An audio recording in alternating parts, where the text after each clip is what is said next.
Another day, another year. Another promise to myself that this is the year I finally get fluent in English. I've got the books. I've got the apps. I even have a notebook half finished with vocabulary I was supposed to be reviewing. But every night, it's the same sinking feeling. I'm scrolling through social media, watching other people travel the world, close business deals, and connect with new friends, all in English. And I'm still here, stuck. It feels like my life is a movie stuck on pause, and the play button is a language I just can't speak. Time is just slipping away. And when you waste your time, you're not just killing time, you're killing a piece of yourself. But what if I told you the time you waste isn't because you're lazy? What if the problem isn't a lack of time, but just a broken strategy? People spend around 4.5 hours on their phones every single day. That adds up to more than 70 days a year just staring at a screen. Imagine using just a fraction of that time, not to find extra hours for English, but to weave it into the life you're already living. I know how it feels. It's like everyone else is moving forward and you're just stuck. This whole English thing. You've been saying you'll get serious about it for years. You have this dream of traveling, working with international clients, maybe even living abroad for a while. But it's always someday. You feel so swamped with work and life. You make a plan to study, but by the time you get home, you're exhausted and just end up scrolling on your phone. Before you know it, the whole evening is gone.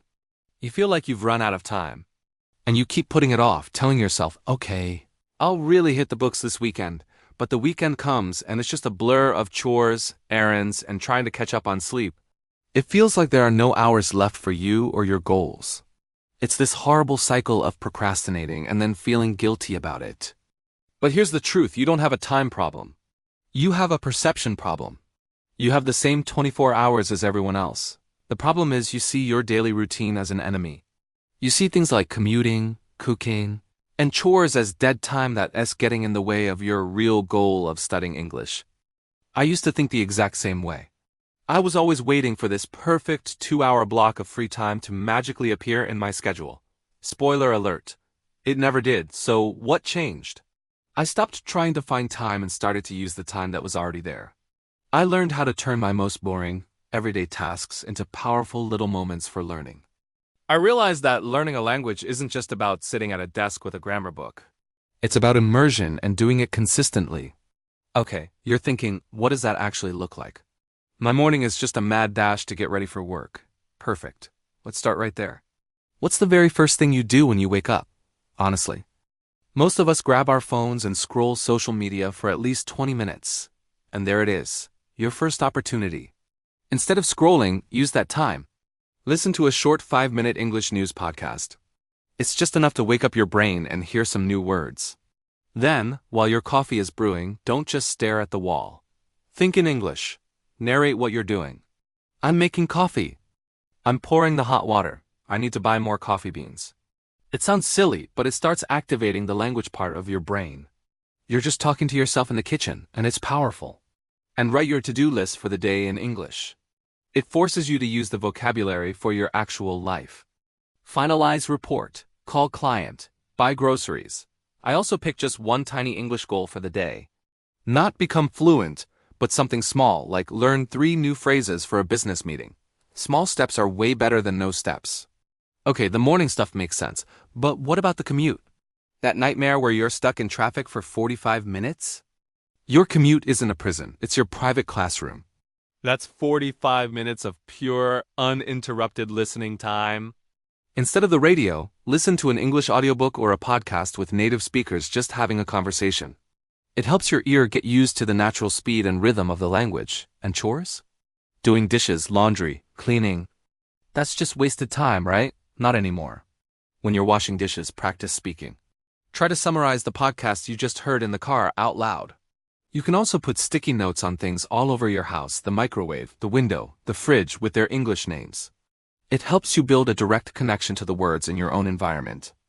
You can even label the actions like turn on and turn off on a light switch. Hey, it works. And when you want to relax with a movie at night, watch it in English. At first, use subtitles in your own language. Then switch to English subtitles. Eventually, you can often watch without them at all. You're making your relaxation time productive without it ever feeling like work. Thanks for watching, and remember to subscribe for more tips. But honestly, the biggest change wasn't the podcasts with the sticky notes, it was my mindset. Procrastination is usually just fear in disguise, fear of failure or not being perfect. We think we have to be amazing right away, so we avoid starting at all because we know we're going to make mistakes. I had to give myself permission to be bad at English at first. I get it. You get so worried about saying the wrong thing that you end up saying nothing at all. Exactly. Stanford psychologist Carol Dweck talks about having a growth mindset. You have to see mistakes not as proof you're failing, but as a normal part of getting better. Fluency isn't about being perfect. It's about being able to communicate. The goal is progress, not perfection. You have to accept that being a little clumsy at first is just the first step on the path to being good. Consistency is so much more important than intensity. Practicing for 15 minutes every single day will get you much further than one stressful 3-hour study session once a week. You have to build the habit because small, daily habits are what actually change your life. I've been looking at this completely wrong. I was waiting for this huge block of time to magically open up, but it's all the small, wasted moments I need to grab. That's it. It's about fitting the language into your life, not adding another huge chore to your list. Okay, tomorrow morning, when I wake up, no social media. I'll find an English podcast to listen to. And while I make breakfast, I'll try narrating what I'm doing, even if it feels weird. Good. And your commute? I'll download an English audiobook. And when I get home, I'll try watching a show with English subtitles. I'm going to actually plan my day instead of just letting it happen to me. That's the spirit.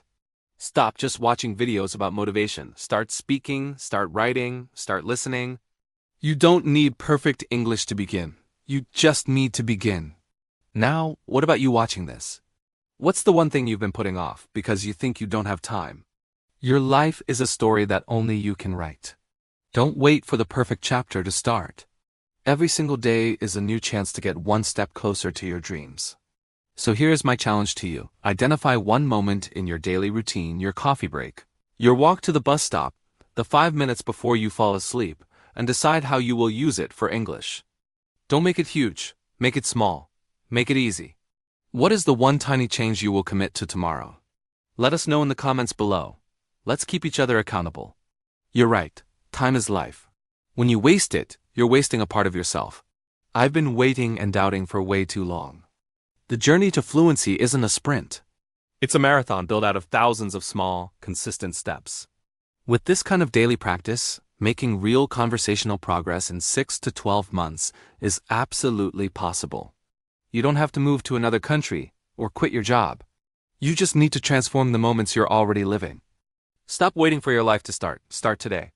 Your future self will thank you. Remember, you may delay, but time will not.